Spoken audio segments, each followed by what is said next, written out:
Hola, bienvenidos a esta nueva exploración. Hoy nos metemos de lleno con unos apuntes de estudio sobre anatomía y semiología urológica. Son notas bien detalladas, como las que se usan en medicina para prepararse. La idea es sacar las claves clínicas, lo más importante. Porque la semiología, que es este arte, ¿no?, de interpretar los signos y síntomas, es la base. Es fundamental para entender qué le pasa al paciente en urología, como tener el mapa antes de empezar el viaje. Bueno, vamos a desglosar esto. Empecemos por el principio. ¿Por qué es tan crucial la semiología aquí? La semiología urológica es eso. Es como descifrar un código. Nos ayuda a entender las señales del cuerpo sobre problemas en riñones, uréteres, vejiga, uretra y también en el aparato genital masculino. Y aquí, algo fundamental es la relación con el paciente. Se necesita empatía, mirarlo a los ojos, mostrar interés de verdad. Fíjate que una buena historia clínica, bien hecha, y un examen físico minucioso nos pueden dar muchísima precisión en el diagnóstico. A veces dicen hasta un 90%. Un 90%. Vaya. ¿Algún ejemplo así concreto donde se vea claro? Sí, claro. Piensan de próstata, por ejemplo. Solo con escuchar bien los síntomas que cuenta el paciente y hacerle un tacto rectal, ya podemos tener una sospecha muy fuerte.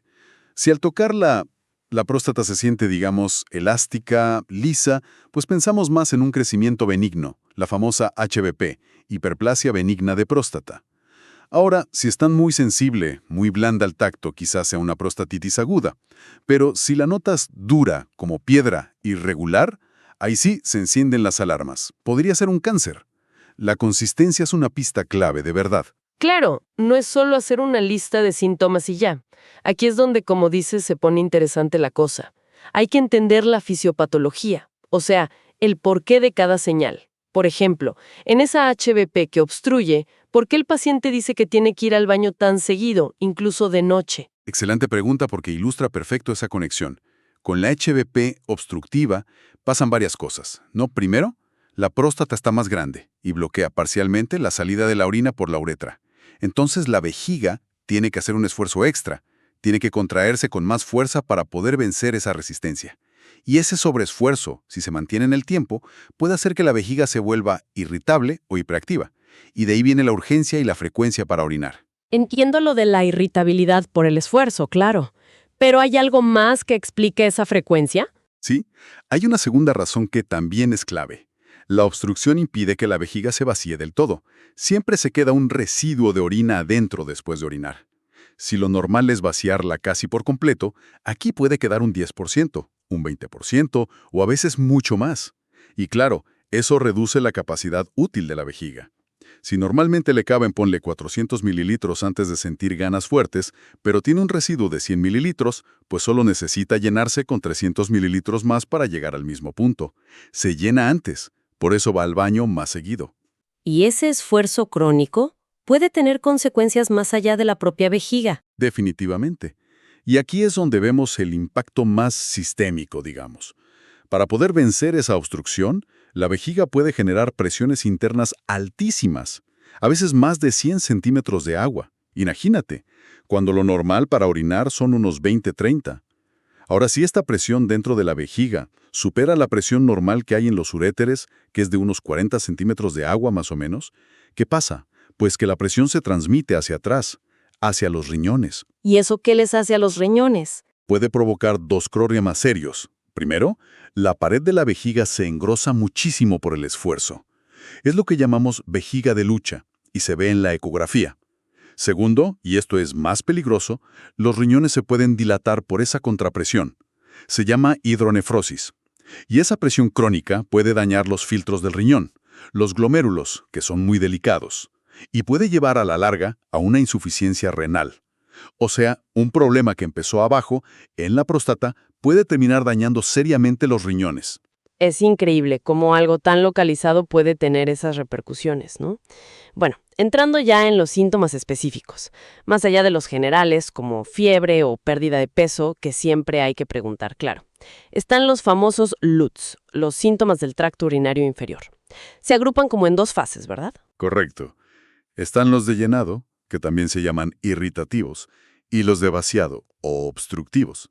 Es una forma útil de clasificarlos, ¿sí? Hablemos primero de los de llenado. Quizás los más conocidos son la polaquiuria, que es orinar muy seguido, ¿no? Y la nicturia, eso de levantarse por la noche para ir al baño. Esto último es súper típico en la HBP, pero no es lo único que lo causa. Exacto. La nicturia también puede pasar en mujeres, por problemas del suelo pélvico, o en ambos sexos si hay diabetes, problemas del corazón o causas neurológicas. Otro síntoma de llenado importante es la urgencia, esa necesidad que no puedes aguantar, súbita, de orinar. Y bueno, la incontinencia, la pérdida involuntaria de orina, que tiene varios tipos. La de esfuerzo, al toser o reír, la de urgencia, asociada a esa sensación imperiosa, mixta, que combina ambas. Y luego vendrían los síntomas de vaciado, los obstructivos. Aquí el clásico de los clásicos es el chorro débil o que se corta. También la vacilación, esa dificultad para empezar a orinar que hay que esperar o hasta hacer fuerza. Y el goteo terminal, esas gotitas que se escapan al final. Y no olvidar el tenesmo vesical, esa sensación tan molesta de no haber vaciado del todo, de querer seguir aunque yo no salga nada. Pero es vital recordar, como dices, que aunque los agrupemos, los síntomas se pueden mezclar. Y no apuntan a una sola causa siempre. La urgencia en la HBP, por ejemplo, puede ser por esa inestabilidad de la vejiga que hablábamos, como consecuencia de la obstrucción. Siempre hay que ver el cuadro completo. Hay una infección, es una vejiga hiperactiva sin más, una diabetes mal controlada, hay que pensar amplio. Muy claro. Pasemos ahora al dolor. El dolor en urología tiene como distintas caras, ¿no? Está el dolor renal, que suele ser en la zona lumbar, como sordo, constante, típico de una pielonefritis, una infección del riñón. Sí, y es clave diferenciarlo del dolor lumbar común, el de la espalda, que es muscular, o de la columna, y es muchísimo más frecuente. Luego está el famoso cólico nefrítico, que es el dolor del uréter. Este es muy diferente. Es agudo, tipo retortijón, un espasmo muy intenso, que suele empezar en la fosa lumbar y bajar hacia la ingle, los genitales. Es el dolor típico de una piedra, un cálculo, que está atascado en el uréter. Pero, ojo, para decir que es por un cálculo, necesitamos ver que hay obstrucción. Por ejemplo, hidronefrosis en la ecografía. Dicen que es de los peores dolores que existen. Uf, sí, eso he oído. ¿Qué otros dolores son importantes? Bueno, el dolor vesical, en la parte baja del abdomen, el hipogastrio, suele empeorar cuando la vejiga se llena, típico de una cistitis, una infección. Y también está el dolor prostático, que es más bien una sensación de pesadez en el periné, esa zona entre el escroto y el ano, característico de la prostatitis. Y nos queda el dolor escrotal. Aquí las notas resaltan que el dolor agudo es especialmente importante. Absolutamente crítico, el dolor escrotal agudo puede ser una emergencia de verdad. La causa que más tememos es la torsión testicular, pasa más en gente joven. El testículo literalmente se tuerce sobre su propio eje y corta el riego sanguíneo. Y hay muy poco tiempo, una ventana de unas 6 horas más o menos, para destorcerlo en quirófano y salvar el testículo de la necrosis, de que se muera el tejido. El dolor es súbito, muy intenso y el testículo suele estar como más arriba de lo normal. Un dato clave es el signo de PREN. Si levantas el escroto y el dolor no mejora, PREN negativo, la sospecha de torsión es altísima. Si mejora, PREN positivo, quizás sea más una inflamación, como una orquitis. Pero ante un dolor escrotal agudo, súbito, hay que ir a urgencias ya. Clarísimo, el mensaje de urgencia, sí. Cambiando un poco de tema, las alteraciones en la cantidad de orina. Poliuria, mucha, oliguria, poca, anuria, casi nada. Y el aspecto de la orina, que también da pistas. La hematuria, la sangre en la orina, siempre es una señal de alarma, ¿no? Sí, totalmente. Y es útil saber si se ve a simple vista, macroscópica o solo en el análisis, microscópica. Y también cuándo aparece, al principio de orinar, al final o durante todo el chorro. Por ejemplo, si un joven sangra justo al terminar de orinar, hematuria terminal, puede ser por una infección fuerte. Pero si sangra durante toda la micción, hematuria total, eso es más preocupante. Puede indicar tumores en la vejiga o el riñón o una HBP ya muy grande, muy avanzada. Y otros aspectos de la orina, como la orina turbia. Puede ser pus piuria, si hay infección, o a veces cristales. Cosas más raras son la neumaturia, que es gas en la orina, imagínate, por fístulas o bacterias especiales, o la coluria, que es orina muy oscura, como Coca-Cola, por bilirrubina, en problemas del hígado. Con toda esta información de los síntomas, llegamos al examen físico, empezando por arriba, por los riñones. Claro, Los riñones están profundos, detrás del peritoneo, así que palparlos es difícil. Y si se palpan, generalmente no es normal.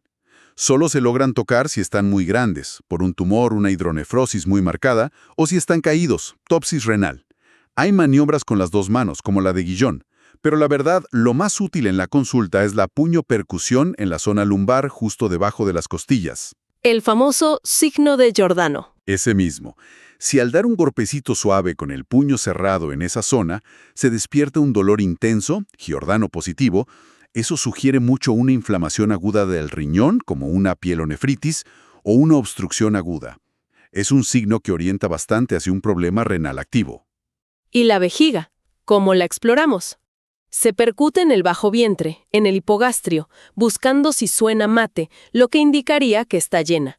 Y se palpa intentando notar un globo vesical, que es la vejiga súper distendiga porque no se puede vaciar, por retención de orina. Se empieza a palpar a partir de medio litro más o menos, pero en retenciones crónicas puede haber litro y medio o incluso más.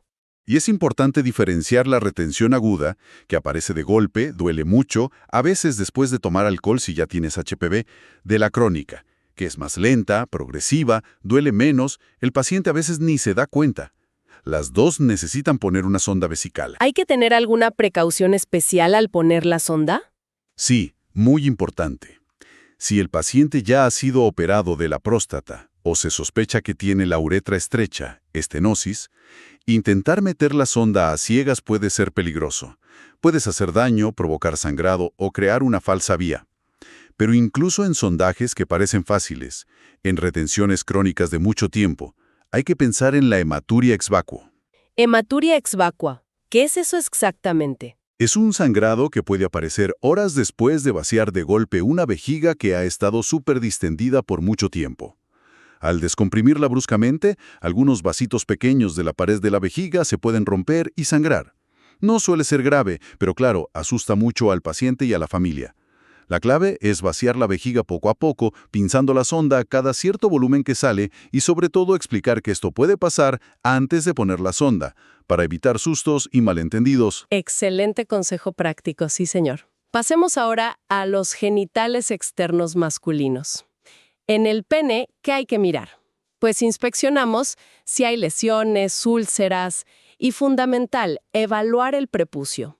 ¿Se puede bajar del todo? Si no se puede, eso es fimosis. Puede ser de nacimiento o adquirida, por ejemplo en diabéticos o por infecciones repetidas. Es súper importante poder retraerlo bien para la higiene. Y además, la fimosis es un factor de riesgo para cáncer de pene, porque el esmegma que se acumula ahí puede ser carcinogénico. Una anécdota muy típica es la de cirugías de otras cosas que se tienen que aplazar porque al revisar al paciente, ¡sorpresa!, tiene una fimosis que nadie había visto. Siempre hay que revisar el prepucio. También hay que buscar balanoposquitis, que es la inflamación del glande y del prepucio. Si es por hongos, suele ser una rojez difusa. Si es herpes, lo que veremos son vesículas pequeñitas agrupadas. Y mucho ojo, nunca dar corticoides si sospechas que es herpes, porque puede empeorar muchísimo el cuadro. Entendido. ¿Y en el escroto? ¿Y lo que contiene? Palpamos los dos testículos y los epidídimos que están pegados a ellos. En los niños, es fundamental descartar criptorquidia, o sea, que el testículo no haya bajado a la bolsa. Tiene que estar en el escroto antes del 1 año y medio o 2 años, porque si no, hay riesgo de infertilidad y de cáncer a largo plazo. En adolescentes y jóvenes, buscar varicocele, que es la dilatación de las venas. Se palpa como una bolsa de gusanos. Si es muy grande, puede afectar la fertilidad por el aumento de la temperatura. Y lo más importante, buscar masas, bultos en los testículos. El cáncer testicular. Exacto, pasa sobre todo entre los 15 y los 40 años. Y la clave, lo que hay que grabar a fuego, es que se palpa como un nódulo duro, una zona endurecida o un aumento de tamaño del testículo, pero que no duele. Esto es crucial. Puede ser un seminoma, que suele ser más grande, o no seminomatoso, que a veces son pequeños pero muy agresivos. Cualquier masa dura e indolora en el testículo es cáncer hasta que se demuestre lo contrario. Por eso la autoexploración testicular cada mes es vital. Llegamos a un punto que has mencionado varias veces como clave, la evaluación de la próstata mediante el tacto rectal TR. Sí, es un pilar diagnóstico en urología sin duda. Nos permite palpar la cara posterior de la próstata, específicamente la zona periférica. Y resulta que ahí es donde se originan más del 70% de los cánceres de próstata. También nos ayuda a diagnosticar prostatitis, claro. ¿Y qué valoramos exactamente al hacer el tacto rectal? Principalmente miramos 4 cosas. 1. El tamaño. Lo estimamos en grados o en gramos. Lo normal son unos 20 gramos. Grado 1, 20 a 40 gramos. Grado 2, 40 a 60 gramos. Grado 3, 60 a 80 gramos. Grado 4, más de 80 gramos. 2. La consistencia. Lo normal es que sea fibroelástica, como tocarse la punta de la nariz. Si está dura como una piedra pétrea, eso es muy sospechoso de cáncer. Si está blanda y duele al tocarla, sugiere prostatitis aguda. 3. La superficie y la simetría. Normalmente es lisa y simétrica. Si notas nódulos o irregularidades, también levanta sospecha de cáncer. 4. La movilidad. Lo normal es que se mueva un poco. Si está fija, pegada, puede indicar un cáncer ya avanzado que está invadiendo los tejidos de alrededor. Y quiero insistir en algo. Aunque tengamos tecnologías súper avanzadas como la resonancia magnética o el PET, el tacto rectal sigue siendo esencial. Es rápido, es barato y nos da una información única. Puede detectar cánceres, incluso algunos agresivos, que tienen el PSA, el antígeno prostático específico, normal. Palpamos directamente la zona donde empiezan la mayoría de los tumores. Es irreemplazable en ese sentido. Entendido perfectamente. Ahora, si te parece, conectemos algunos de estos hallazgos con la anatomía que hay detrás. Mencionaste la zona periférica de la próstata para el cáncer. Correcto. Hay una clasificación de la próstata por zonas, la de McNeil, que es muy útil para entender esto. La zona periférica, que es la parte de atrás y a los lados, es la que palpamos bien con el tacto rectal, y ahí es donde asientan la mayoría de los cánceres. En cambio, la zona de transición, que está más en el centro, rodeando la uretra, es donde se origina la HBP, el crecimiento benigno. Por eso la HBP da síntomas obstructivos rápido, porque aprieta la uretra, y por eso el tacto rectal es tan bueno para detectar cáncer, pero no tanto para saber exactamente qué tan grande está la HBP. Ah, claro. Y la anatomía de la vejiga también explicaba por qué la obstrucción crónica lleva a esa vejiga de lucha. Exacto. El músculo de la vejiga, el detrusor, se hipertrofia, se pone grueso, de tanto luchar contra esa resistencia. Y la ubicación de la próstata, justo debajo de la vejiga y rodeando la primera parte de la uretra, explica perfectamente por qué si crece afecta tanto al chorro de la orina.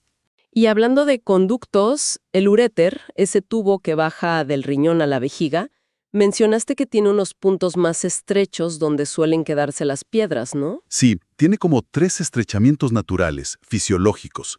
Uno justo al salir del riñón, la unión piel-ureteral, otro donde cruza por encima de los vasos ilíacos en la pelvis, y el último al entrar en la pared de la vejiga. Esos son los sitios donde más frecuentemente se atasca un cálculo y provoca el famoso cólico nefrítico. Y la anatomía de los vasos sanguíneos también tenía sus detalles interesantes. Mencionabas antes lo del drenaje de las venas del testículo, que no era igual en los dos lados. ¿Cierto? Cierto. La vena testicular derecha va directamente a la vena cava inferior, que es la grande, pero la izquierda desemboca primero en la vena renal izquierda. Esto tiene importancia en cirugía. Por ejemplo, si operas el riñón izquierdo, tienes que tener cuidado con esa vena testicular. Y quizás explique por qué el varicocele, la dilatación de las venas, es mucho más común en el lado izquierdo. Fascinante cómo la anatomía lo explica todo. Veamos cómo se aplica esto en un par de casos rápidos para terminar de integrar. Caso 1. Un señor de 65 años que cuenta que se levanta 4 o 5 veces por la noche a orinar y que el chorro le sale flojo.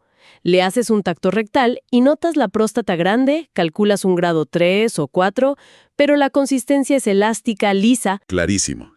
Tiene síntomas de llenado, la nicturia, y de vaciado, el chorro débil. Y el tacto rectal muestra una próstata grande, pero de características benignas. La sospecha principal, casi segura, es una hiperplasia benigna de próstata, HBP, que está dando síntomas. Perfecto. Y caso 2. Un chico joven, 18 años, llega a urgencias con un dolor muy fuerte en el testículo izquierdo, que empezó de golpe hace solo 3 horas. Al explorarlo, ves que el testículo está como subido, horizontal, duele muchísimo al tocarlo, y el dolor no mejora nada si le levantas el escroto. Emergencia absoluta. Dolor súbito, muy intenso. Testículo ascendido y PREIN negativo. Eso grita torsión testicular. Necesita ir a quirófano ya mismo para intentar destorcerlo y salvar el testículo. Está dentro de esa ventana crítica de las 6 horas. Es un caso que ilustra perfectamente la importancia de reconocer estas señales de alarma y actuar rápido. Bueno, creo que hemos recorrido los puntos esenciales de la evaluación urológica. A partir de estas notas de estudio, queda muy claro que la semiología, eso de saber escuchar, observar y palpar con atención, es una herramienta súper potente. Entender no solo los síntomas, sino por qué ocurren y cómo se relacionan con la anatomía, marca totalmente la diferencia. Totalmente de acuerdo. Es fascinante ver cómo una buena conversación con el paciente, una buena anamnesis y un examen físico bien dirigido nos pueden orientar tantísimo. A veces, incluso más que pruebas muy sofisticadas. Y hay detalles del examen que son críticos no olvidar nunca. Revisar siempre el prepucio, buscar activamente si los testículos han bajado en los bebés, palpar con mucha atención cualquier bulto duro que no duela en el testículo de un joven y correr si se sospecha una torsión. Para cerrar, y a raíz de todo esto, me queda una reflexión.